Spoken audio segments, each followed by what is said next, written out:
It can be a challenge to figure out how to build a great web analytics portfolio for your job application, especially if it's your first time. Should you be using this website to build it?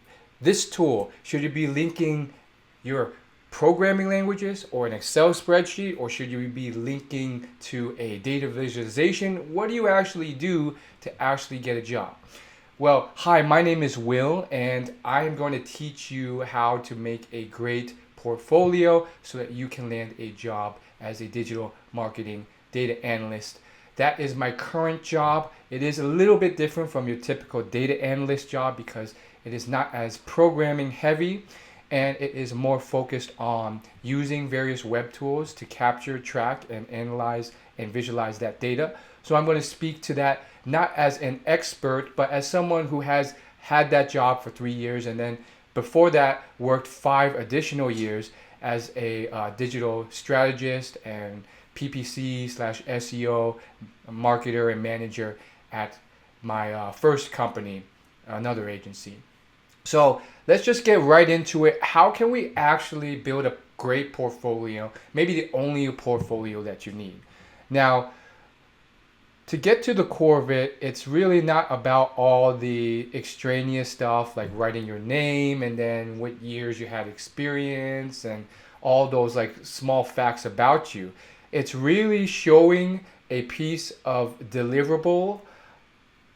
And what I mean by deliverable is a finished work, like a dashboard, for example, a Tableau dashboard, a Power BI dashboard, or a Looker Studio dashboard that shows that you know and understand these tools and can visualize them, and you've chosen the right things to visualize and provided the right insights from them.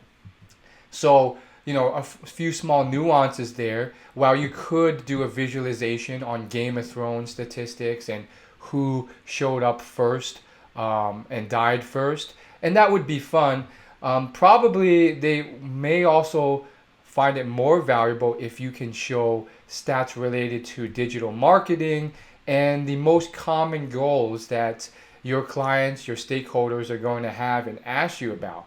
So it shows proof that you can hit the ground running and know what type of metrics and things that you can analyze and create. They're frankly not trying to train someone from scratch to do it unless you find a company that's really lucky. And therefore, the more you can show with irrefutable evidence that you know what you're doing and you can hit the ground running, that's great. That doesn't necessarily mean you have to know it all. Sure, some jobs will still do some training on the spot. And, in all the jobs I've been at, that has happened. We have had some peer support and training, but you can't rely on that. You can't come in and say, yeah, I don't know this tool at all. Please train me. So the more you can showcase that you can do that well is great. Now, ideally, it doesn't have to be tons and tons of projects. I think people make the mistake that you need to have, a bunch of different links to a bunch of different deliverables.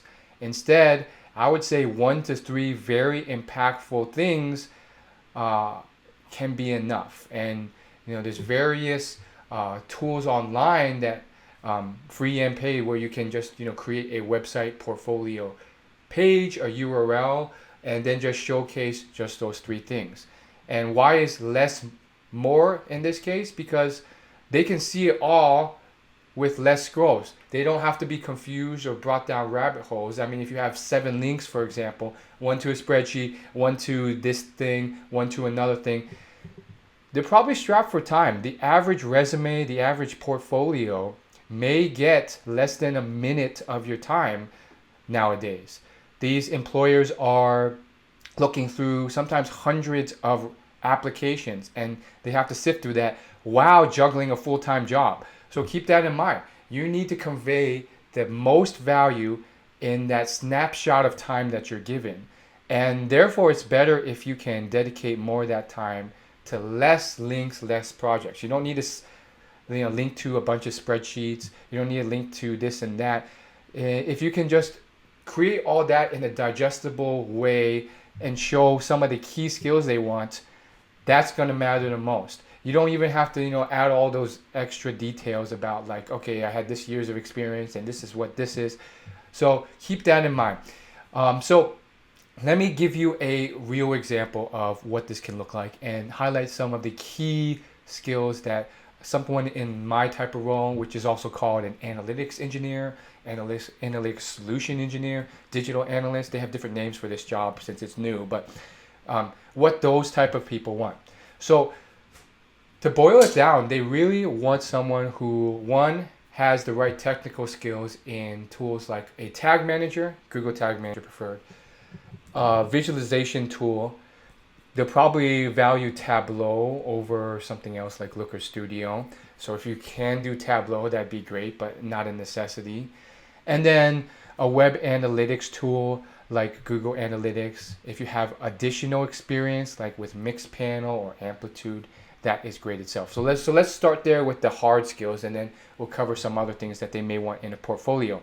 So how do you actually show all these different things? Let's say you have experience in all these tools, but didn't you just say keep it to 2 or 3 or deliverables max? Definitely not 4. Well, you pick the top tool in each of those categories, and frankly, I would start with the data viz thing. If you show nothing else, and the data viz thing, that could be amazing in and of itself. In fact, you can actually use that and put like a footnote and say that it came from these other analytics tools. This data in Tableau was captured through Amplitude or Mixpanel, and also uses Google Tag Manager. That could also kind of help imply that you have experience with these other tools and you're using raw data from these tools. And then the visualization itself, it doesn't have to be complex. It doesn't have to be multiple pages, but it also can't be too simple or basic. It cannot look like something you just threw together in 20 minutes and it looks like crap, or it doesn't make sense. I think this is an area from the ones I've reviewed on my end where if you really put in more effort, you can easily stand out from the crowd, especially if you're entry level or just starting out.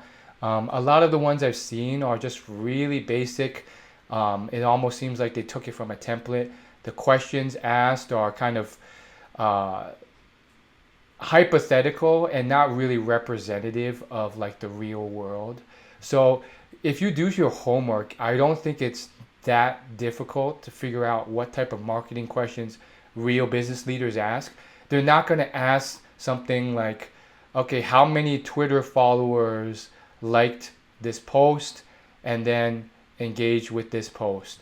That's just not something they're going to care about as much as, okay, how many leads did we get this month? Okay, how many sales did we get this month? How many email subscribers did we get? What's the conversion rate on this page? How much traffic over time are we getting? Is traffic going up or down? So you can actually steal these questions I just mentioned rather than add random questions that you're trying to answer in your data viz report, like the one I just mentioned. How many unsubscribed this month?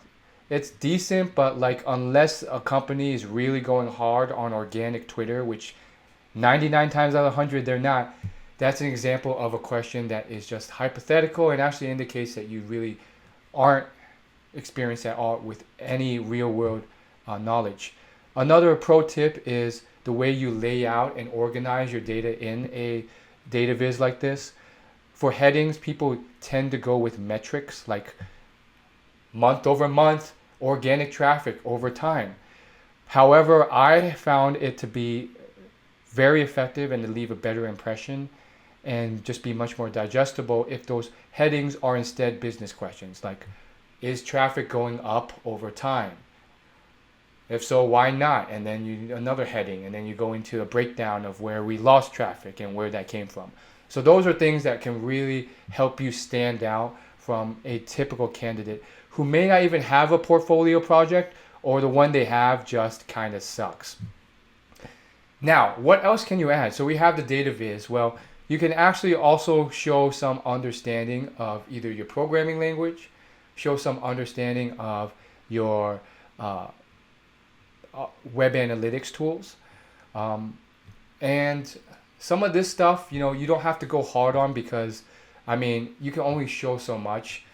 The best way is they're probably going to want to test you. They're going to run some, off the cuff exercises and questions with you if they get to that. So, don't stress too much on this. You can add, some SQL query you worked on. You can also throw in you generating a few reports in Google Analytics 4 or whatever web analytics tool you wanted that kind of show useful data. But frankly, employers are always trying to sift out the fakers from the real candidates who actually have the skills. So you will have to possibly answer a few questions on the spot to really demonstrate you know these tools. And really the best way of doing that is to actually know these tools. And I learned that myself because I got a foot in the door at a stepping stone job at a marketing agency where I learned these tools from beginning to end. And that's a great way of actually doing it. The alternative is you can learn these yourself. You can build your own website, get some traffic to it, install one of these tools, maybe run the free trial for the paid tools because something like Mixpanel isn't free, and then just learn from those or YouTube tutorials and really get a sense of these tools so that you can answer almost any question on the spot and really go into specific details about them. As far as your portfolio is concerned, it's more hard skill oriented than soft skill oriented. So you're really going to try and focus on the things that matter. For tag manager experience, you can show a few screenshots, a few examples of you setting up, configuring a bunch of different custom tracking or analytics tags within Google Tag Manager, maybe on your own site or another person's site. And this will be a talking piece. Your portfolio can do a lot, and it should do a lot. But, I think the real employers are going to want to sift it through. So do not rely on your portfolio. Use it as a starting piece to demonstrate as much irrefutable evidence that you are legit. You can back up your hard skills with real evidence that you can actually do it.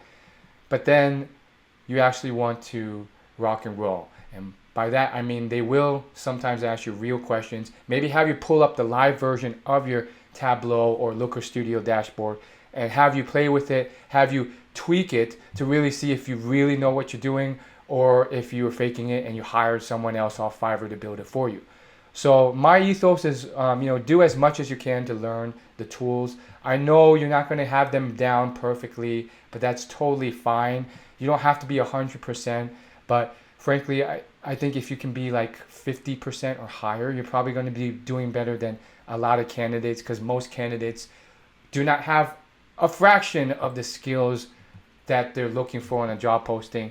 And so make sure those small nuances and tweaks of making that portfolio really good is what's going to separate you. So leave a like and subscribe if you like this video. I'll see you in the next video, and join my free email newsletter for exclusive and additional tips on how you can get a job as a digital analyst like me without a degree in the field. Thank you so much for watching.